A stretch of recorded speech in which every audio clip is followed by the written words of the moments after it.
Bueno, primero que nada, buenos días a todos. Bienvenidos a este humilde bloque que me consiguieron los chicos. Les pido que presten atención especialmente a seguir el hilo conductor que les voy a ir contando y no tanto al contenido de las slides, ya que como van a ver, las pueden escanear acá del QR en pantalla. Adicionalmente se las vamos a compartir. Y dejé toda la info que pude en las slides, notas al orador, cuestión de que puedan recorrer este contenido una vez más y podamos estar más presentes en la charla, preguntar hacerla un poco más interactiva en todo caso. Bien, la agenda es la siguiente. Primero esta apertura, presentación que estamos teniendo, hablar un poco de qué y por qué de la resiliencia, hablar un poco de patrones. La verdad es que esta charla originalmente tenía una demo, les invito a verla, no la vamos a hacer nuevamente para ahorrar un poco el tiempo. Vamos a pasar por último por lo que es el caos, ¿no? Vincularlo con un poco con ese concepto, y por último vamos a dejar un espacio para preguntas y respuestas. Bien, vamos a hablar de resiliencia, y por qué no, si todos usamos Google, no nos vamos a mentir, vamos a Google y buscamos. Resiliencia hoy tiene múltiples acepciones. La que más se ajusta a lo que hoy queremos charlar es la capacidad para adaptarse, enfrentarse a la adversidad, obtener mejores resultados posibles en el contexto de caos, ¿no? de adversidad. Como tal vez este pobre árbol de la slide anterior, que en vez de caerse o partirse, simplemente con estos vientos súper huracanados se dobló y adoptó esta nueva postura, ¿no? Habla un poco también de estos conceptos de agilidad que queremos tener como compañía y para construir nuestros productos.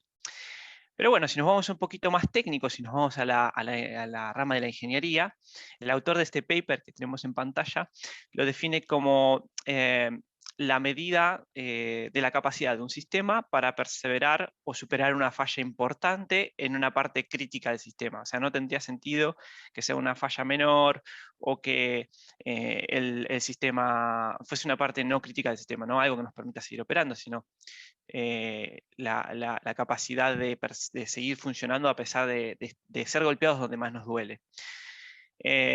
Entonces, decimos que las fallas de software pueden surgir por actividades o ataques intencionales, puede ser un atacante, o fallas involuntarias, algún famoso dedazo, o alguna actividad que no teníamos planeada. De cualquier manera, un sistema resiliente, resistente, debe tener la capacidad para recuperarse después de tales fallas, ¿no? En contraposición, software que no puede recuperarse por sí solo, o aplicaciones que se recuperan después de un largo periodo de tiempo, ¿no? Una duración grande, eso lo definirá cada producto, entenderá cuál es el impacto que tiene en estas caídas, no serían considerados resilientes. Ahora bien, si nos vamos al contexto de Santander Tecnología y de quien les habla, eh, primero quiero introducirlos que en estos espacios ya se habló previamente de experimentar, en una fabulosa charla que si se perdieron también los invito a ver. Y esto es para tal vez llegar más rápido al fracaso funcional o al fracaso de la experiencia. ¿Qué quiere decir el fracaso? O sea, quiere decir que no es la experiencia que el usuario tal vez estaba esperando, ¿no?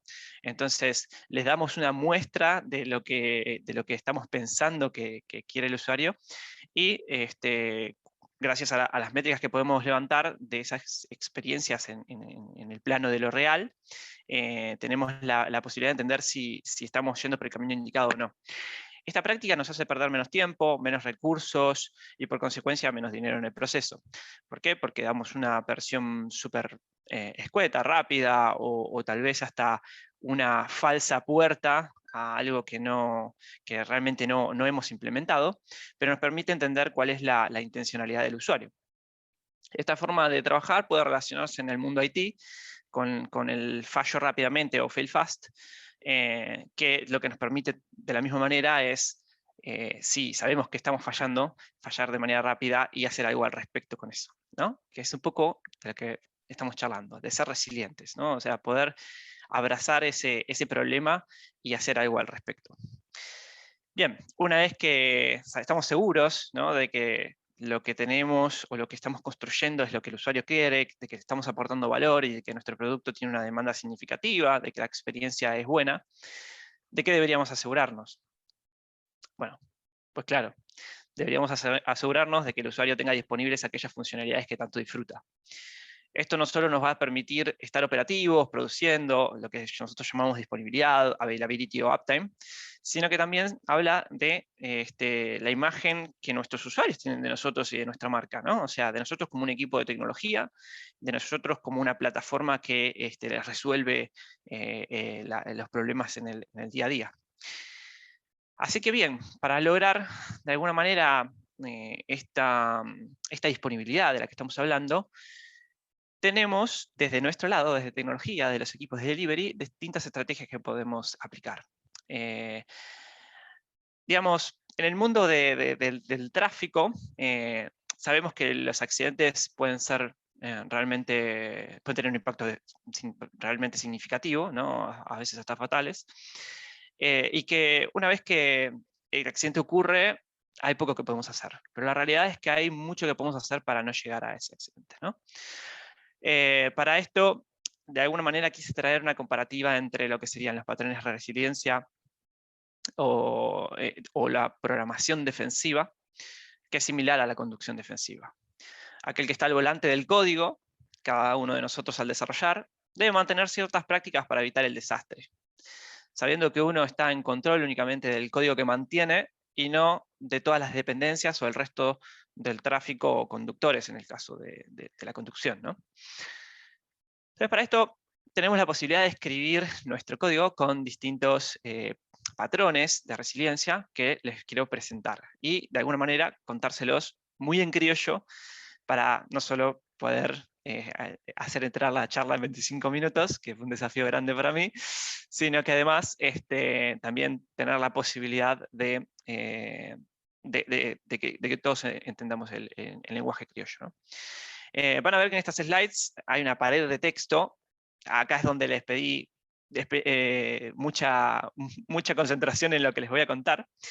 La realidad es que quise dejarles un buen resumen teórico como material en las slides, que luego les vamos a compartir. Sin embargo, les voy a dar una definición de cada patrón rápido y escuetamente.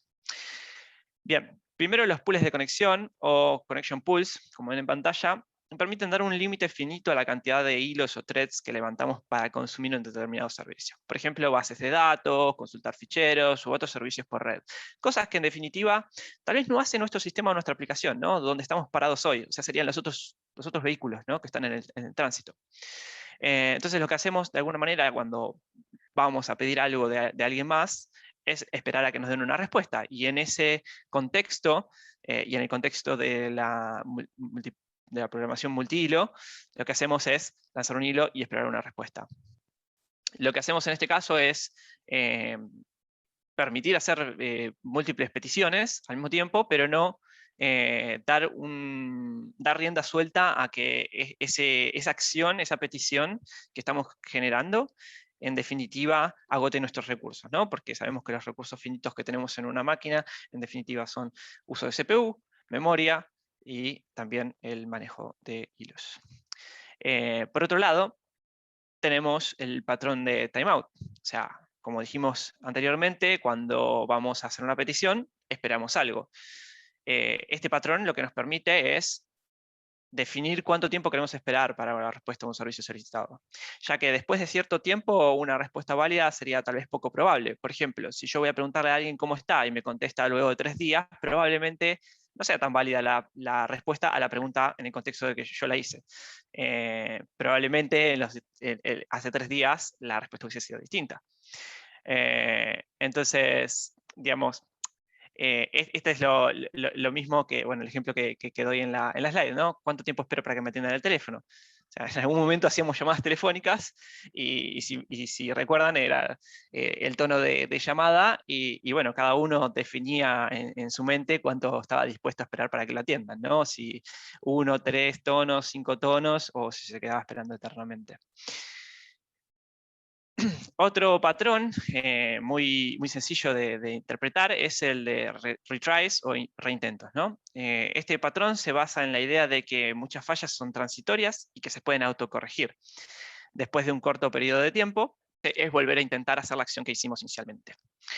Este es un patrón que se aplica mucho en conjunto con el timeout, ya que, como habíamos dicho antes, tal vez esperar la respuesta ya no tiene sentido, pero luego de un determinado tiempo de haber esperado, yo puedo hacer de nuevo la consulta y obtener esa respuesta en un tiempo más sano, y habiendo hecho la pregunta sabiendo el contexto en el que yo hice la pregunta, ¿no?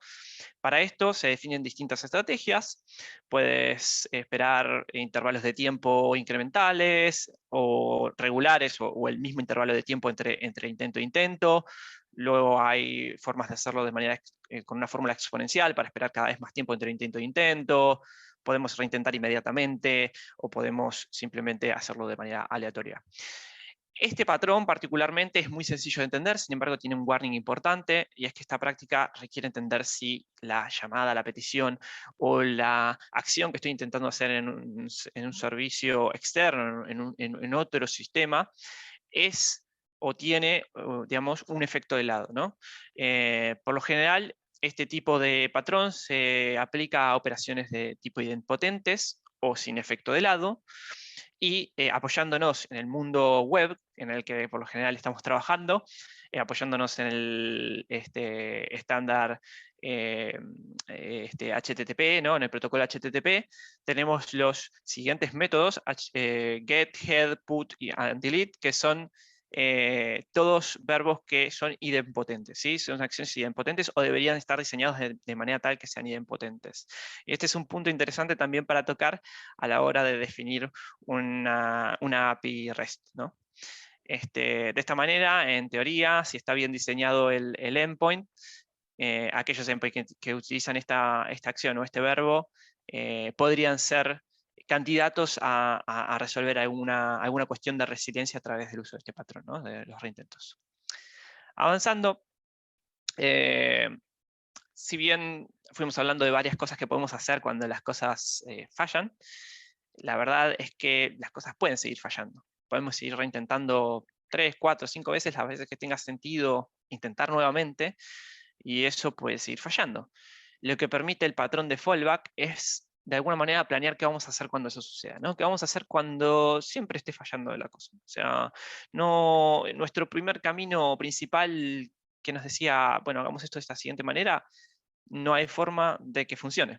Por lo cual, lo que definimos acá es una bifurcación, un camino B, un plan B, una posibilidad de hacer esto mismo de una manera distinta. Tal vez una manera más acotada, más mermada en funcionalidad, pero en definitiva una forma que nos ayuda a seguir con el show, ¿no? Show must go on.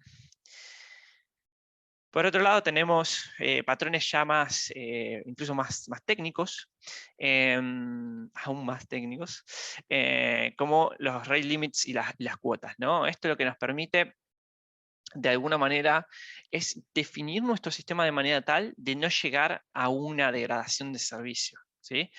Estos valores que se definen como límites o como cuotas se diseñan a través de la práctica de pruebas de estrés y permite en definitiva conocer los límites de nuestros propios sistemas.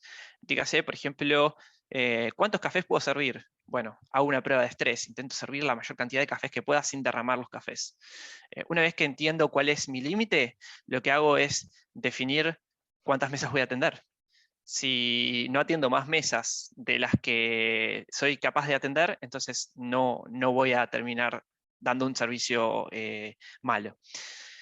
Esta es la idea de este patrón, en definitiva, definir dónde ya no permito a un cliente seguir pidiéndome cosas, porque yo no le voy a poder responder de la manera que quiero. Y esto nos lleva también al término de SLA o Service Level Agreement, o de alguna manera el acuerdo que tenemos del nivel de servicio que damos, ¿sí? Este acuerdo a veces es formal y está dado entre compañías o para con los usuarios de manera formal, y a veces simplemente es algo que como producto queremos mantener, ¿no? En un determinado nivel.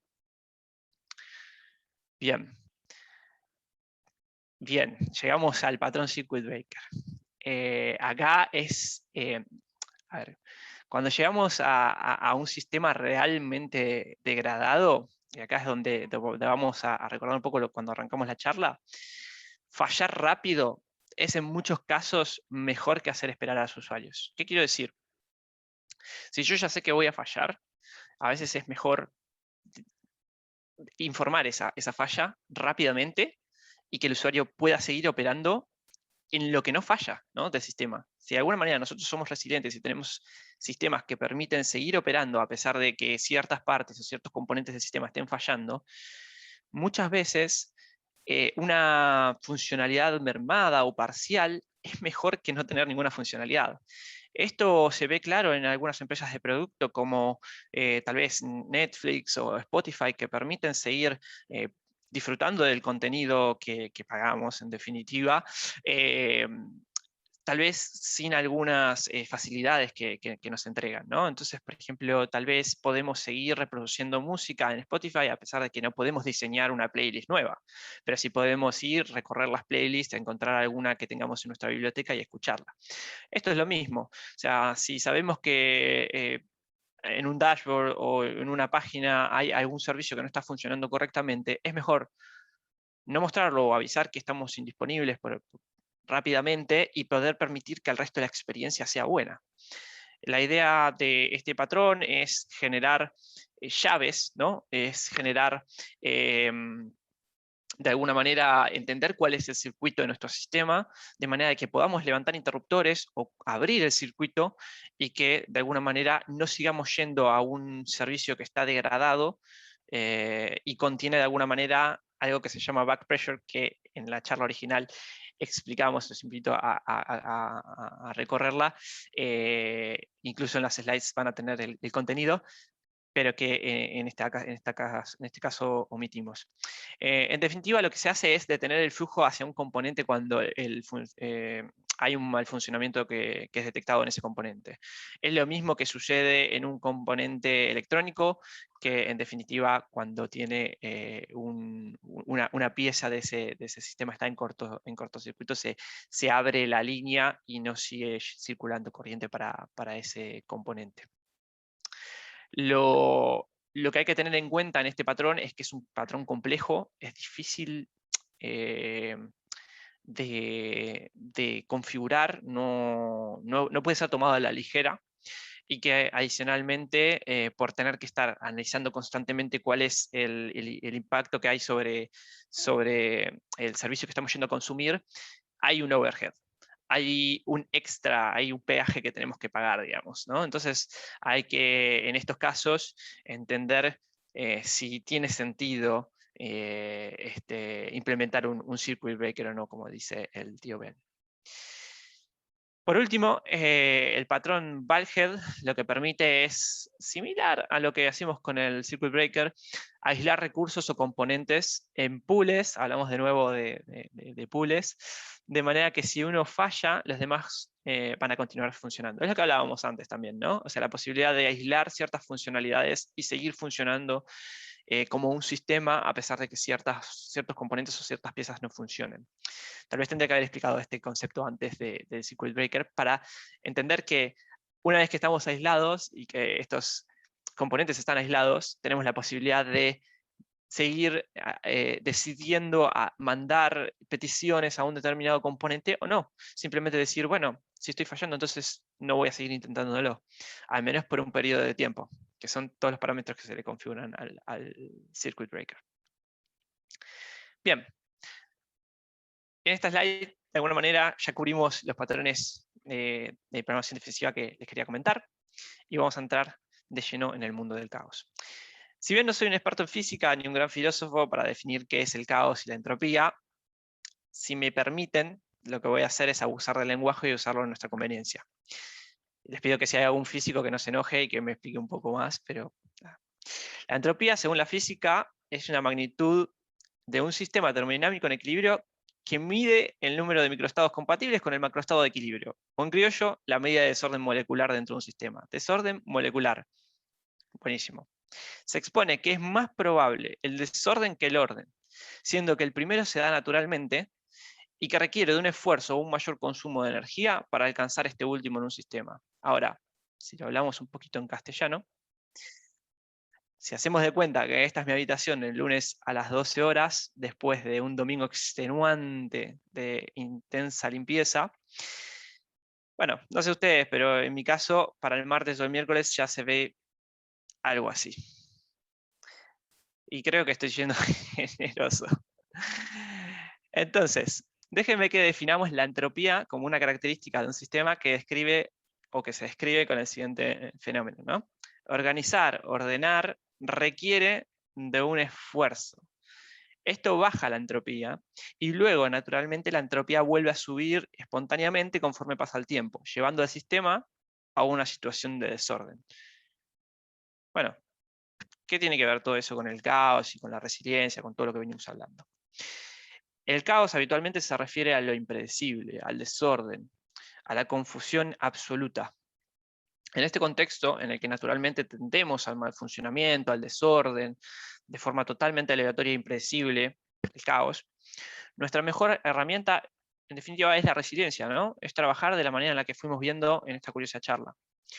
Nuestra mejor apuesta entonces es abrazar el caos, entender que todo puede fallar e incluso, ¿por qué no?, generar caos a demanda.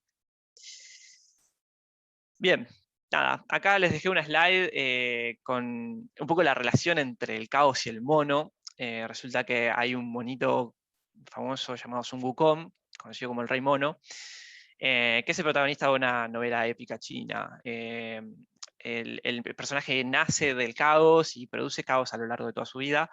Y acá les dejo un video muy, muy divertido que explica un poco esta mitología, ¿no?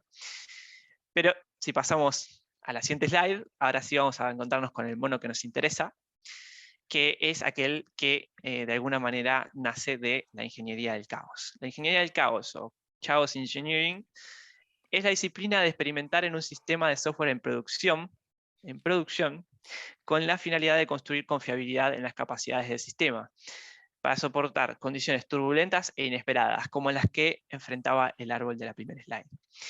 Algunos de los frameworks o modelos de perturbación, como les llaman, son los que vemos en pantalla. Chaos Monkey, Litmus, toda la Simian Army que luego construyó Netflix, etc. Chaos Monkey es una herramienta inventada en el 2011, ¿no? Hace ya más 10 años, casi más de 10 años, para probar la resiliencia de su infraestructura IT. Trabaja deshabilitando computadoras intencionalmente de la red productiva para probar cómo responde el resto del sistema a dicho corte de servicio, ¿no? Genera ese caos que no sabemos cuándo puede llegar. Luego siguió evolucionando y sumaron varios productos como Chaos Kong, Chaos Gorilla, Latency Monkey, Security Monkey, entre otros que conforman la Simian Army de Netflix. Todo lo que hacen estos monos es generar caos, ¿no? Generar caos alrededor de la seguridad, de potenciales latencias en el sistema, etc. Eventualmente surgieron otros proyectos como Litmus, licenciado bajo Apache 2, siendo un conjunto de herramientas que habilitan de manera cloud native lo que es la práctica de Chaos Engineering, permitiendo crear y administrar y también monitorear los workflows de caos, ¿no? Como si fuesen los pipelines a los que nos acostumbramos ahora en estos últimos años de integración continua, pero implementando este concepto de caos, ¿no? Detectando debilidades en los despliegues, experimentando inicialmente en ambientes de stage y eventualmente en producción para hallar bugs y vulnerabilidades. Luego se fueron sumando otros big players como Facebook, con su Storm Project, originado en el 2012, poco después de Netflix con su Chaos Monkey, con el huracán Sandy, y su primer ejercicio fue literalmente tirar abajo un dataset completo, ¿no? O sea, con lo que implica eso, una barbaridad. Bueno, en la slide también les dejé algunas fuentes en las notas al orador para que puedan revisar un poco más alrededor de esta práctica, que la verdad que es increíble. Sin mucho más para robarles tiempo, quiero invitarlos a que dejen sus preguntas y poder participar con ustedes en las respuestas. Bueno, estamos de vuelta. Buenísimo, Alan. La charla muy buena. Tenemos a alguien acá invitado que quería saludarnos. Espectacular, buenísimo esto, la verdad que lo felicito, me encanta las Tech Talk, así que yo pasé por Garay y me encontré estos dos personajes, así que nada, me sumé para sumarlo. Felicitaciones, me encanta. Buenísimo, muchas gracias.